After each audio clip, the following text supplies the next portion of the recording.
Okay, so, picture this. It's just another training camp for the USA women's basketball team, down in Durham, North Carolina. Totally routine. The media's all camped outside like usual, waiting for the boring, official statement they'll get later. Great energy. Competitive environment. Blah, blah, blah. Just another day in the dynasty. Except it wasn't. Because by about 2 inches the morning, the lights in the facility were still blazing. And the bigwigs, the coaches, the legends, the decision-makers were all holed up in a frantic emergency meeting. No one could sleep. Why? Because something went down on that court. Something that wasn't in the playbook. According to the people who were there, Caitlin Clark didn't just show up to practice.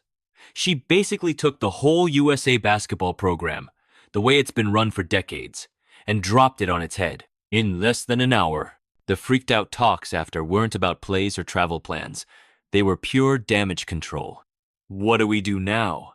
Control. To get why this one scrimmage caused a total meltdown, you gotta rewind. Remember the whole Olympics thing last summer? Clark, the biggest star in the sport, getting left off the team? Yeah, that. They won the gold without her, and the old guard felt vindicated. See? The message was. We don't need one flashy player. We need a team. She's a piece, not the whole puzzle. Her time will come, but she's gotta wait, learn the international game, pay her dues. But Clark? She did the one thing they didn't expect. She shut up. No media tantrums. She skipped the fancy new 3-on-3 league this past January, turned down huge money, and just worked. All last WNBA season, she got stronger, smarter, sharper. She led her team deep into the playoffs and shut up the last of the critics. So when she walked into that gym in Durham, she wasn't the tired college kid from a year and a half ago. She was a pro. A pro who'd spent months figuring out how to beat the exact kind of defenses Team USA loves to play. The drama started literally the second they handed out the jerseys. In what was clearly a petty little power play, Clark didn't get her famous number 22. You know, the one on a million t-shirts in living rooms across the country? Nope, they gave her number 17. Now, you might think, who cares? It's a number. But in that world, everything's a message. Taking away 22 was a whisper.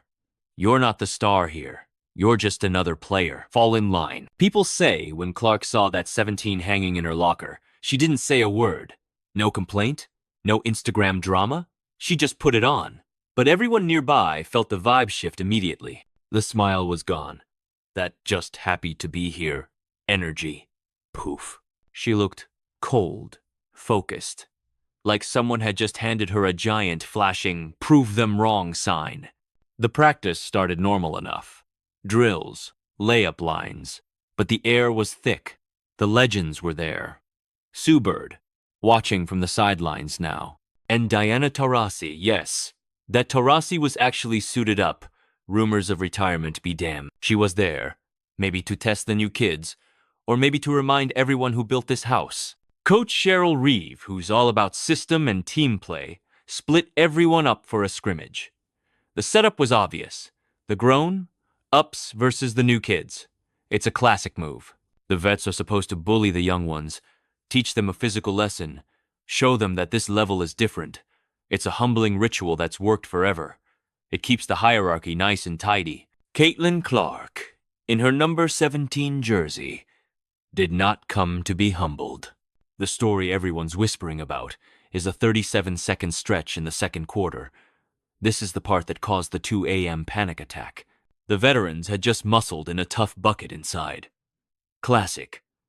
Grind it out, USA basketball. They were talking trash, feeling themselves, getting back on defense. They expected Clark to walk the ball up, call a play, run the offense. She did not do that. She caught the inbound pass and just went. She blew past half court in 3 dribbles. The defender, a seriously good veteran, backed off a step, thinking, okay, I'll stop the drive. Bad idea. From about 30 feet a step behind the men's NBA line, Clark just stopped and launched it. It's the kind of shot coaches like Reeve hate. A bad shot. Except it wasn't bad. It was perfect. Swish. The gym got quiet, but she wasn't done. Not even close. Next play. The vets tried to force it inside again. Clark read the pass like a book, stole it, and was off to the races. Two defenders sprinted back with her. The smart, unselfish play is to pass or take the contact. Clark pulled up at the three-point line so fast the two defenders flew right by her, and she buried another one. Swish. Now the vets were mad. Third play. They decided to trap her the second she crossed half court. Double team. Suffocate her. Make her give it up. Clark dribbled right at them, and with one slick behind the back move, she split them. The two defenders crashed into each other. Clark stepped back, her heels practically on the giant center court logo, and let a third one fly. Swish. 37 seconds. 9 points. 3 nuclear bombs from the parking lot. The reaction? Crickets. Not the good kind. Usually in these games, the bench is going wild. This was a stunned, dead silence. One person there said it felt like a funeral. They say Sue Bird on the sidelines didn't clap. She just leaned to an assistant and whispered, "She broke everything." She didn't mean the scrimmage. She meant the whole system, the hierarchy, the right way to play. In half a minute, Clark made it look ancient. And Taurasi, the ultimate competitor? She didn't yell for the ball to answer back. She just walked off the court, called for a sub, sat on the bench, and stared at the floor. It was like she saw the future, and it didn't have her in the driver's seat anymore. The torch wasn't passed. It was grabbed out of her hands. That's why they had an emergency meeting. Coach Reeve's whole philosophy is about control, about the system being bigger than any one player. And she just watched one player make the system look slow and silly. The meeting was a panic because they realized they can't coach Clark like everyone else. If they try to force her into their old box, they'll be wasting her talent. They've got a Ferrari and they've been trying to drive it like a minivan. Plus, there's the other huge thing, Nike, the money. Nike funds a lot of USA basketball, and Nike has bet the farm on Caitlin Clark. Last year they stayed quiet about the Olympics. Now, the word is they've made it very clear. Clark isn't just on the team for the next World Cup. She is the team. She's the economy. The old wait your turn rulebook has been shredded by TV ratings and shoe sales. So the jersey number move? It backfired, big time. They tried to make her just another player, to take the brand away, and in doing that, they set her free. They left her with nothing to lose and a giant chip on her shoulder. And she played like it. There was one last little moment that says it all. As everyone was leaving, a ball kid ran up. In a room full of gold medalists and legends, he ran right past them all.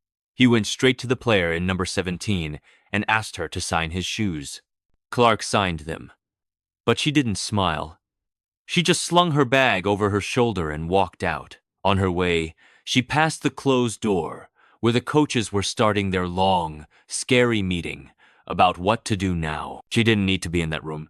She'd said all she needed to say in 37 seconds. The message is pretty simple now. Forget the past. Forget the snubs. Something new is starting. It's going to be faster, louder, and it's going to be led by the girl from Iowa who was told to wait her turn and decided to start her own game instead. The emergency meeting was for the people who built the old world. For the rest of us, it was just a notification. The game's changed. For good.